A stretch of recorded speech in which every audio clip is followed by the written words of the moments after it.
बिल्कुल सही बताइएगा। यहाँ तो देश के अंदर उद्योगपतियों के जो कर्ज हैं वो लगातार माफ हो रहे हैं। क्या आपका कर्ज कभी माफ हुआ है? देखिए, एक सवाल के साथ शुरुआत करना चाहूंगा। आपके पास क्रेडिट कार्ड है? कमेंट सेक्शन बताइए। अगर है तो कभी ऐसा फेज आया है कि आप टाइमली पेमेंट ना कर पाए हो? जब आप टाइमली पेमेंट नहीं कर पाते हैं तो कॉल किसका आता है? एग्जीक्यूटिव का कॉल आता है कि सर अपना टाइम तो पेमेंट तो कर दीजिए, टाइम तो निकल रहा जा रहा है सर, अब कर दीजिए सर। हर दिन 24 घंटे में कॉल पे कॉल आते, सर इतना नहीं, कम से कम 10% ही कर दो सर, 20% ही कर दो। इस तरह की आपने देखा होगा लगातार इंटीमेशन आपको दिए जाते। लेकिन उद्योगपतियों के साथ क्या लगातार ऐसा किया जाता है? अच्छा, ये बात करने की वजह मेरी है निर्मला सीतारमण जी। कल का एक वाक्य निकल के सामने आता है और आंकड़े में यह दर्शाया जाता है कि एनपीए, जो सरकारी बैंक के एनपीए हैं, वो लगातार घटते जा रहे हैं। इस हेडलाइन को देखने के बाद मुझे लगा कि उद्योगपति अब लाइन पर आना कैसे शुरू हो गए साहब, इनकी तो मंशा दशा दिशा तो अलग चलती है। लेकिन जब उसके अंदर मैं गया डिटेल में तो मुझे समझ में आया कि ये तो खेल बहुत दूसरा चल रहा है।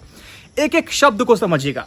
अभी हाल ही में मैं आपको बताता हूं, वित्त मंत्री निर्मला सीतारमण जी कहती हैं कि सरकारी एनपीए में लगातार कमी देखने को मिली है। 2015 को 11.97% सरकारी बैंकों का एनपीए था। 2021 में यह घट करके 9.11% एनपीए रह जाता है। यानी कि साफ तौर पे, ज्यादा गणित जो नहीं समझते हैं, सिंपल तौर पे यह है कि भैया घटाव तो हुआ ही हुआ है। लेकिन क्या एनपीए घटा है? बिल्कुल नहीं, सरासर गलत और सरासर झूठ है। अब मैं आपको एक बात बताता हूं। देखिए, सरकारी बैंक ने पिछले वर्ष के 1,75,876 करोड़ रुपए के मुकाबले 2020 और 21 के दौरान 1,31,894 करोड़ रुपए बट्टा खाते, यानी कि राइट ऑफ में डाल दिए। अब बट्टे खाते में डालने का मतलब क्या है? यानी कि एनपीए से निकाल करके राइट ऑफ वाली बुक में डाल दिए। अब कई सारे लोग ये बोलेंगे कि वैभव भाई एक बात बताइए, राइट ऑफ का मतलब तो ये हो नहीं जाता कि सरकार की बैंक कर्ज को नहीं वसूलेगी? बिल्कुल सही तर्क होगा, लेकिन इसमें आप ये भी देखिए कि ये तर्क देने के बाद क्या आप लोग रिकवरी रेट देखते हैं? बिल्कुल, बट्टे खाते में जाने के बाद बैंक कोशिशें करती हैं कि पैसे को रिकवर किया जाए। लेकिन अगर आप देखेंगे जो रिकवरी रेट है वो बेहद कम या बेहद मामूली होता है।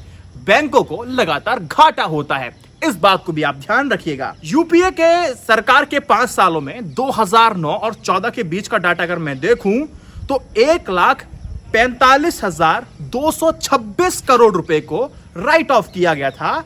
वहीं मोदी सरकार के पिछले कार्यकाल में, यानी कि 2015 से 19 के दौरान 7.94 लाख करोड़ रुपए को राइट ऑफ किया गया था। आपको एक फन फैक्ट बताता हूं। देखिए दोस्तों, अगर मनमोहन जी के सरकार के पूरे 10 सालों में देखा जाए तो 2,20,000 करोड़ रुपए को राइट ऑफ किया गया। लेकिन जो तेजी इस सरकार में देखने को मिली है कि 7 साल के अंदर ही मनमोहन जी की सरकार ने जितना राइट ऑफ किया था उसका 5 गुना इस सरकार ने 7 साल के अंदर राइट ऑफ कर दिया। कितना बड़ा फन फैक्ट है।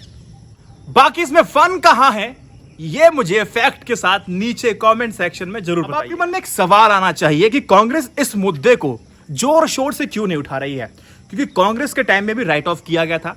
कांग्रेस के टाइम में क्या होता था कि जो कांग्रेस को सपोर्ट करने वाली पार्टीज होती हैं, जो उद्योगपति होते हैं, जो चंदा कांग्रेस को देते थे, बैंकें अक्सर उनका जो लोन था उसको राइट ऑफ करती थी।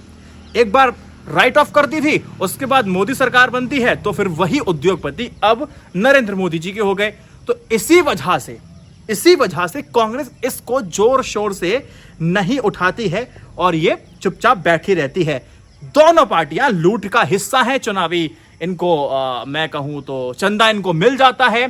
कांग्रेस में लूट थी तो बीजेपी में भी ऑर्गेनाइज लूट है, बकायदा कानूनों के साथ, बकायदा अच्छी खासी लूट है।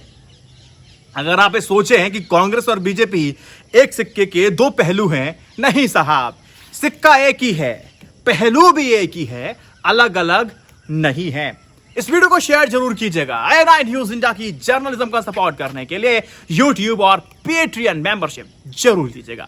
जय हिंद, वंदे मातरम।